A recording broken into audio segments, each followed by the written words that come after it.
जय श्री राम दोस्तों। हमारी आज की कहानी है बेटी ने किया इंसाफ। कंचन को आज पूरे 3 साल हो चुके हैं अपने माँ बाप से मिले हुए। वह भारत में रह रहे अपने माँ बाप से दूर विदेश में अपने पति के साथ रह रही होती है। आज उसके माता पिता की शादी की सालगिरह है और यही बात सोच सोच कर वह बहुत खुश थी कि वह आज अपने माता पिता से मिलेगी और उन्हें शादी की मुबारकबाद देगी। अचानक भारत पहुंचकर उन्हें सरप्राइज देगी, लेकिन अचानक तेज तूफान आने की वजह से उसका मन उदास हो जाता है, क्योंकि भारी तूफान आने की वजह से सारी फ्लाइट लेट हो जाती हैं। लेकिन कुछ देर बाद जब तूफान थम जाता है, बारिश बंद हो जाती है, तब कंचन अपने पति के साथ भारत के लिए निकल पड़ती है। पिछले 3-4 महीनों से वह अपने माँ और पिताजी से बात नहीं कर पा रही थी। भाई और भाभीियों को जब भी फ़ोन करती तो भाई यही कहता, माँ और पिताजी कहीं घूमने गए हुए हैं, वे घर पर नहीं हैं, तुम चिंता ना करो, वह बिल्कुल ठीक है। हमेशा यही बात उसे अपने भैया और भाभी के मुँह से सुनने को मिला करती थी। इसी वजह से कंचन और भी ज़्यादा परेशान हो गई थी। वह जल्द से जल्द इंडिया पहुंचकर अपने मम्मी पापा से मिलना चाहती थी। अब फ्लाइट में बैठे बैठे कंचन अपने पुराने ख्यालों में, बचपन की यादों में खो जाती है। कैसे वह अपने माँ और पिताजी की लाडली बेटी थी। 2 भाई बहनों में कंचन अपने मम्मी पापा का खूब ख्याल रखती थी। बहुत ही संस्कारी और चरित्रवान लड़की थी। जब कंचन की कॉलेज की पढ़ाई ख़त्म हुई तो उसके मम्मी पापा ने उसकी शादी करने का फैसला किया, और जब लड़के वाले कंचन को देखने आए तो देखने के तुरंत बाद ही उसे पसंद कर लिया। अब कंचन की शादी तो तय हो जाती है। शादी का दिन भी आ जाता है। कंचन के पिता बड़ी ही धूमधाम से अपनी बेटी की शादी करते हैं। कंचन का पति किशोर स्वभाव से बहुत ही अच्छा व्यक्ति था। शादी होने के बाद कंचन अपने ससुराल चली गई। अब कुछ दिनों बाद किशोर की विदेश में नौकरी लग गई, इसीलिए वह विदेश चला गया। वह तो अपने साथ कंचन को भी ले जाना चाहता था, लेकिन उसका वीज़ा नहीं बन पाया था। अभी कुछ समय था, इसलिए किशोर अकेले ही विदेश चला जाता है। जब कुछ दिन बाद कंचन का वीज़ा बन जाता है, तब उसे अपने पति के पास जाना होता है और वह सोचती है कि काश विदेश जाने से पहले वो अपने मम्मी पापा से मिल ले। अगर मैं यहाँ रहती तो उनसे हमेशा मिल पाती, लेकिन अब विदेश जाने के बाद कहाँ मिलना हो पाएगा उनसे। यह सोचकर कंचन अपने घर अपनी मम्मी पापा से मिलने चली जाती है और उन्हें देखते ही फूट फूट कर रोने लगती है।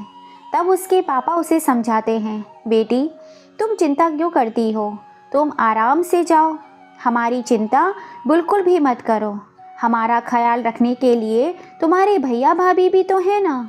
वैसे भी हम इतने बूढ़े थोड़ी हुए हैं कि हम अपना ख्याल नहीं रख सकें। कंचन के पापा कंचन को खूब समझाते बुझाते और दिलासा देते हैं कि वह आराम से विदेश जाए, उन्हें कोई तकलीफ़ नहीं होगी। अब कंचन भारी मन से अपने मम्मी पापा से विदा लेती है और विदेश चली जाती है। कंचन को अब 3 साल हो चुके हैं विदेश में रहते हुए। क्योंकि बीच में कोरोना आ गया था, इसीलिए वह अपने देश आना जाना नहीं कर पाई थी। आज वह बहुत खुश थी। 3 साल बाद वह अपने मम्मी पापा से मिलेगी, उन्हें देखेगी। घंटों का सफ़र तय करने के बाद कंचन अपने देश इंडिया पहुंच जाती है। एयरपोर्ट से टैक्सी लेकर वह सीधा अपने घर चली गई। घर आते ही सबसे पहले उसने अपने मम्मी पापा को ढूंढना चाहा।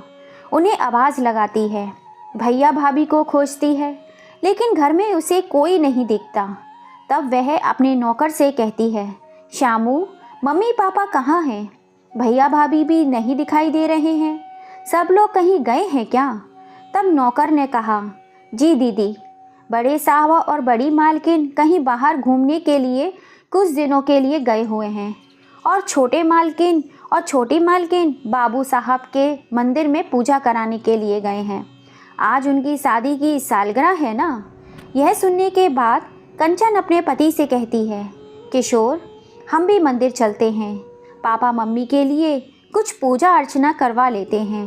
अब कंचन अपने पति के साथ मंदिर चली जाती है, लेकिन मंदिर में उसे उसके भैया भाभी कहीं नहीं दिखते। फिर वह सोचती है, हो सकता है भैया भाभी कहीं दूसरे मंदिर गए होंगे। अब कंचन के मन में ख्याल आता है कि मम्मी की बड़ी इच्छा थी कि वह अपनी शादी की सालगिरह पर अनाथालय में अनाथ लोगों को कुछ कपड़े और गिफ्ट बांटे। यह सोचकर वह अपने पति से बातें करती है। उसका पति भी इस चीज़ के लिए तैयार हो जाता है और दोनों बाजार चले जाते हैं। बाजार से कुछ गिफ्ट और कुछ कपड़े खरीदने के बाद अनाथालय आते हैं और वहाँ के लोगों को कपड़े, मिठाइयाँ, गिफ्ट सारी चीज़ें बांट देते हैं और वह लोग कंचन के मम्मी पापा को ढेर सारी शुभकामनाएं और आशीर्वाद देते हैं। कंचन बहुत खुश थी क्योंकि आज उसके मम्मी पापा की शादी की सालगिरह जो थी, और दुखी इसलिए थी क्योंकि अगर मम्मी पापा उसके साथ होते तो वे खुद ही ये सारी चीज़ें व्रत आश्रम में अनाथ लोगों को अपने हाथों से बांटते तो कितना अच्छा होता। अब यह सारे काम निपटाने के बाद कंचन अपने पति के साथ गाड़ी में बैठकर घर वापस आने लगती है। वृद्ध आश्रम के कुछ ही दूरी के आने के बाद कंचन को अपने मम्मी पापा की झलक दिखाई देती है। वह अपने पति से कहती है, किशोर गाड़ी जरा पीछे लेना तो, मैंने शायद अभी अभी मम्मी पापा को देखा। ऐसा लग रहा था जैसे वे रोड के किनारे बैठे हुए थे। कुछ देर बाद पीछे आने के कंचन अपने मम्मी पापा को देखती है। वह देखती है कि उसके मम्मी पापा फटे हाल में हैं, जगह जगह से फटे हुए कपड़े पहने हुए हैं। उनके कपड़ों को देखकर वह किसी भिखारी से कम नहीं लग रहे थे। उनके कपड़ों में से बहुत ही अजीब और गंदी सी बदबू आ रही थी। अपने मम्मी पापा को देखकर कंचन की आंखों से आंसू झरने की तरह बह रहे थे। वह झट से जाकर अपने मम्मी पापा को कसकर गले से लगा लेती है। कंचन रोते हुए अपने मम्मी पापा से पूछती है, पापा, मम्मी, आप दोनों की ऐसी हालत कैसे हो गई? आखिर आप लोगों के संग ऐसा क्या हुआ है? जल्दी मुझे बताइए, मेरा दिल बैठा जा रहा है। कंचन एक के बाद एक सवाल अपने मम्मी पापा से पूछती जा रही थी और आंखों से आंसू बह रहे थे जो रुकने का नाम नहीं ले रहे थे। अपनी बेटी को अचानक अपनी आंखों के सामने देखकर दोनों माता पिता अपनी बेटी के गले लगकर फूट फूट कर रोने लगते हैं। कंचन ने कहा, माँ, आखिर ऐसा क्या परेशानी आ गई जो आपको सड़कों पर भीख मांगनी पड़ रही है?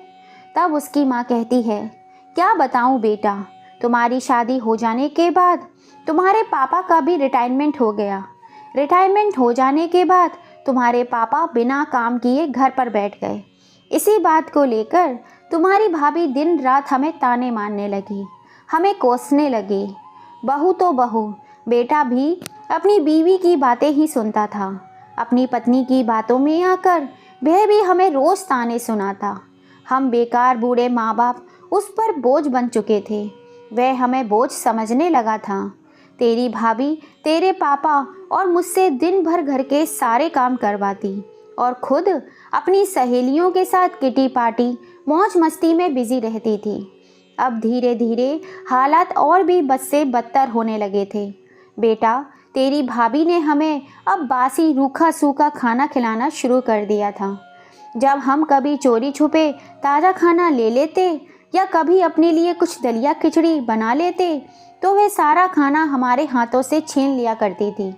इतनी ठंड में, सर्दी के मौसम में काम करने और बासी खाना खाने की वजह से तेरे पापा की तबीयत खराब हो गई। जब मैंने तेरे भाई से पैसे मांगे दवाई लाने के लिए, तब तेरे भाई ने साफ मना कर दिया और कहा, मेरे ऊपर इतने सारे कर्ज हैं और आप लोगों को पैसे चाहिए। अरे, बुढ़ापे में तो थोड़ी थोड़ी बीमारी लगती ही रहती है, इसके लिए पैसों की क्या ज़रूरत है? ऐसे ही ठीक हो जाओगे आप लोग। मेरे पास इतने फालतू पैसे नहीं हैं, जाइए यहाँ से और मुझे परेशान मत कीजिए। बेटा, तेरे भाई ने यही शब्द मुझसे कहे और मुझे पैसे नहीं दिए। अब किसी तरह तेरे पापा ने अपने आप को संभाला और कुछ दिनों के बाद तेरे पापा को कोरोना हो गया। अब यह देखते हुए तेरे भाई और भाभी ने हम दोनों को घर से बाहर निकाल दिया। अब इस कोरोना की हालत में तेरे बीमार पापा को लेकर मैं कहाँ कहाँ नहीं भटकी बेटा, कहाँ कहाँ नहीं भटकी। मेरे पास पैसे भी नहीं थे। मैंने अपने हाथों की सोने की चूड़ियाँ, गले का मंगलसूत्र, कान के कुंडल तक बेच दिए बेटा। उसी से तेरे पापा का मैंने इलाज कराया और कुछ समय बाद वे ठीक हो गए। बीमारी के कारण हम दोनों बहुत ही कमज़ोर हो गए थे और साथ ही हमें कोई नौकरी भी नहीं दे रहा था और ना ही कोई अपने घर में काम दे रहा था। फिर इस पापी पेट को पालने के लिए मजबूरी में आकर हमें भीख मांगनी पड़ी बेटा। एक बेटे के होते हुए भी हम लोग भिखारी बन गए। यह बात सुनते ही वह बेटी अपने मम्मी पापा को अपने सीने से लगा लेती है और कहती है, पापा मम्मी आप अपने घर चलिए, वह आपका घर है। उस घर में आपकी यादें बसी हैं। आपने अपनी मेहनत की कमाई से, खून पसीने से अपनों उस घर को खड़ा किया है, उस घर को बनवाया है। आपकी जगह यहाँ नहीं, आपकी जगह आपके घर में है। मैं देखती हूँ कौन आपको आपके घर से निकालता है। अब आपकी बेटी आ चुकी है, आप लोगों को चिंता करने की कोई ज़रूरत नहीं है। यह कहते ही कंचन अपने घर अपने नौकर को फ़ोन लगाती है और श्यामू से कहती है, श्यामू घर को अच्छे से साफ़ सुथरा कर देना और मम्मी पापा का कमरा अच्छे से साफ़ कर देना, पूरे घर को डेकोरेट कर देना। मैं मम्मी पापा को लेकर घर आ रही हूँ। अब घर पहुँचने के बाद कंचन सबसे पहले अपने माँ बाप को अच्छे से नहला धुलाकर उन्हें नए कपड़े पहनने के लिए देती है। फिर अपने मम्मी पापा की शादी की सालगिरह बहुत ही अच्छे से मनाती है। कंचन के पति किशोर ने होटल से कंचन के मम्मी पापा की मनपसंद खाने की चीज़ें मंगवा लेता है। आज कितने महीनों बाद कंचन के माँ बाप ने अपनी मनपसंद का खाना पेट भरकर खाया था। खाना खाते हुए उनकी आंखें आंसुओं के समुंदर में डूब जाती हैं। अपनी बेटी और दामाद का प्यार देखकर वह माँ बाप अपने बच्चों को गले से लगा लेते हैं। अब इतना समय होने के बाद भी कंचन का भाई और उसकी भाभी अभी तक घर नहीं आए थे। शाम से रात हो जाती है, तब जाकर उसके भाई और भाभी लड़खड़ाते हुए कदमों से घर के अंदर आते हैं और वह कंचन के मम्मी पापा को घर में देखकर भड़क जाते हैं और कहते हैं, आप लोगों की हिम्मत कैसे हुई मेरे घर में आने की? कौन लेकर आया आपको यहाँ? तब कमरे से बाहर निकलती हुई कंचन कहती है, मैं लेकर आई हूँ अपने मम्मी पापा को उनके घर में वापस। कंचन का भाई बोला, अभी के अभी तुरंत निकलिए हमारे घर से। इस पर कंचन भी गुस्से में आ गई। उसने कहा, मैं देखती हूँ मेरे मम्मी पापा को उनके घर से कौन निकालता है। यह मेरे माँ बाप का घर है, तुम्हारा नहीं। मेरे माँ बाप ने इसी अपनी खून पसीने की कमाई से बनवाया है। तुमने तो इसमें एक फूटी कौड़ी तक नहीं लगाई है। फिर कैसे हुआ ये घर तुम्हारा? इस घर को मेरे माँ बाप ने बनवाया है। अभी भी यह घर मेरे माँ बाप के नाम पर है, तुम्हारा कुछ भी नहीं है इसमें। और यह भी सुन लो, मम्मी पापा ने तुम्हें अपनी वसीयत से बेदखल कर दिया है। इतनी बातें हो ही रही थी कि कंचन की भाभी तुरंत बोल पड़ती है, निकलिए आप लोग इस घर से, नहीं तो पहली की तरह घर से बाहर फिकवा दूंगी आप दोनों को। भाभी के मुंह से इस तरीके की बातें सुनकर अब कंचन का गुस्सा सातवें आसमान पर चढ़ जाता है। वह गुस्से से लाल हो जाती है और अपने भाभी को जोरदार एक थप्पड़ मारती है। थप्पड़ पड़ते ही उसकी भाभी जमीन पर धूल चाटने लगती है। कंचन कहती है, आप लोग अपनी औकात में आ जाइए और अभी के अभी अपना सारा सामान, अपना सारा बोरिया बिस्तर उठाइए और इस घर से निकल जाइए। इस घर में आप लोगों का कोई हक नहीं है। कंचन के पापा ने कहा, बेटे मैंने तुम्हें अपनी जायदाद से बेदखल कर दिया है, अब मैं भी चाहता हूँ कि तुम मेरे घर में ना रहो। यह बातें सुनते ही कंचन का भाई राज अपने पापा के पैरों में गिर जाता है, माफ़ी मांगने लगता है। कहता है, पापा मुझसे गलती हो गई, मुझे घर से बाहर ना निकालें, मुझे जायदाद से बेदखल ना करें। लेकिन अब उस पिता का मन अपनी बेटों की करतूतों से फट चुका था।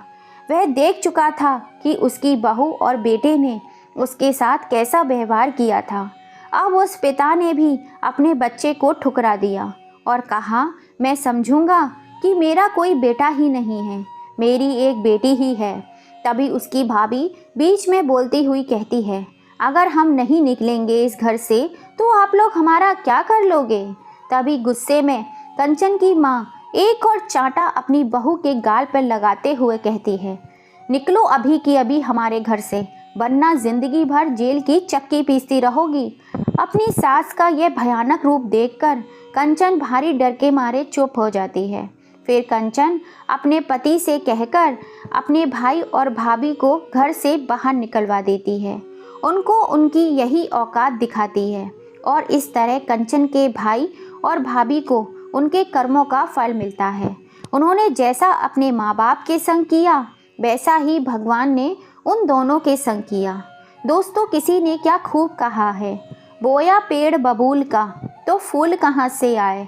अब कंचन अपनी मम्मी पापा के साथ कुछ दिनों तक उनके साथ रहती है और जाने से पहले अपने माँ और पिताजी से कहती है, मम्मी पापा आप भी हमारे साथ चलिए। तब कंचन के पापा ने कहा, बेटा यह मेरा घर है, मैंने इसे तिनका तिनका जोड़कर बनाया है, मैं इस घर से कहीं नहीं जाऊंगा। फिर कंचन अपने पति के साथ लौट गई और विदेश में रहकर अपने मम्मी पापा का खोज खबर लिया करती थी और हर महीने अपने माँ बाप के पास पैसे भेज दिया करती थी, जिससे कंचन के माँ बाप का बुढ़ापा अच्छे से कटने लगा। दोस्तों, जहाँ बेटा काम नहीं आया वहाँ बेटी काम आती है। बेटी पिता की एक ऐसी पूंजी होती है जो उनके दुख सुख में बिना कहे ही समझ जाती है। प्रिय दोस्तों, कंचन ने अपने पिता को अपनी माँ को न्याय दिलाने के लिए जो रास्ता अपनाया, क्या वो सही था या गलत? अपनी राय हमें कमेंट करके ज़रूर बताइएगा। और कहानी पसंद आई हो तो प्लीज़ सब्सक्राइब करो या ना करो, ज़्यादा से ज़्यादा इसे अपनी फैमिली फ्रेंड में शेयर ज़रूर कीजिएगा।